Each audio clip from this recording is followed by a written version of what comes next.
been a while. We ain't gonna need much time. It smells like bacon. Really? I showered. I ain't complaining. I like bacon. Your pager. I hear it. Aren't you gonna answer it? It's just someone with a broke down car. They ain't going nowhere. 5 years after The Big Bang Theory ended, Sheldon Cooper's portrayal has sparked controversy, tarnishing his status as a fan-favorite character. While Sheldon's quirks, like strict routines and sensory aversions, offered potential for meaningful neurodivergent representation, the show instead used them as punchlines.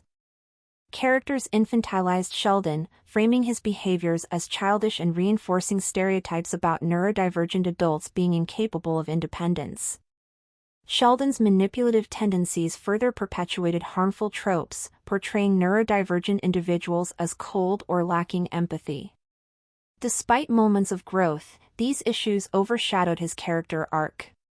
For fans who once celebrated Sheldon, revisiting the show reveals a legacy that feels tone-deaf and rooted in ableism, reflecting broader missteps in the representation of marginalized groups. The Big Bang Theory's one meteor-sized mistake makes a fan-favorite character hard to watch 5 years after show's end. 5 years after The Big Bang Theory ended, one cosmic blunder still haunts a fan-favorite character. A major meteor-sized mistake in the show's timeline left viewers scratching their heads and wincing. What once felt clever and quirky now lands awkwardly, tarnishing the charm of a beloved character's journey. Even moments that were meant to be heartwarming or funny now feel off, like an unresolved equation. Fans can't help but feel the sting of a plot twist that missed its mark, proof that even in geek paradise, science and sitcom storytelling sometimes collide in hilariously uncomfortable ways. Sheldon Cooper, from fan-favorite genius to The Big Bang Theory's uncomfortable legacy.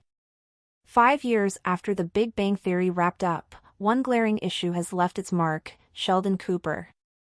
Once a fan favorite for his quirks and genius-level antics, his character now feels like the show's Achilles heel. How he was written, and how others treated him, makes revisiting the series a tough sit for newcomers and longtime fans alike. The issue? Sheldon's portrayal straddled an uncomfortable line.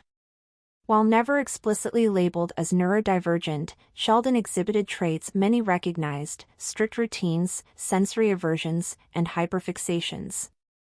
This could have been a chance for meaningful representation. Instead, his quirks became punchlines. The infamous triple knock gag? Played for laughs. His attachment to his spot on the couch? Mocked. These seemingly harmless jokes normalized dismissiveness towards behaviors tied to neurodivergence. Worse, Sheldon's infantilization by characters like Leonard and Penny took things further. His love for model trains and need for comfort rituals, like the Soft Kitty song, were constantly framed as childish. Leonard and Penny often treated him like a kid, telling him what to eat or when to go to bed. This harmful stereotype painted Sheldon, and by extension, neurodivergent adults, as incapable of independence. But Sheldon wasn't just a victim of the script, he was also its antagonist. His frequent coldness and manipulative behavior fed into another harmful trope, that neurodivergent people lack empathy or can't be held accountable.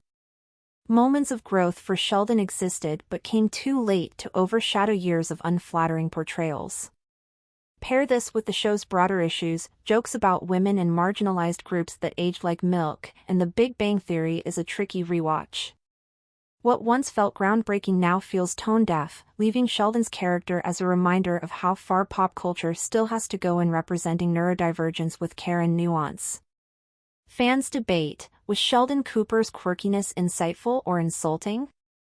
The Big Bang Theory once celebrated nerd culture, but for many fans, Sheldon Cooper's portrayal feels like a punchline rooted in ableism. His quirks became jokes, echoing the bullying neurodivergent people often endure in real life. While Sheldon's behavior resonated with some, leading to self-recognition and diagnoses, the show's treatment of him often felt like mockery, not representation. For fans who see themselves in Sheldon, The Big Bang Theory leaves a bitter aftertaste.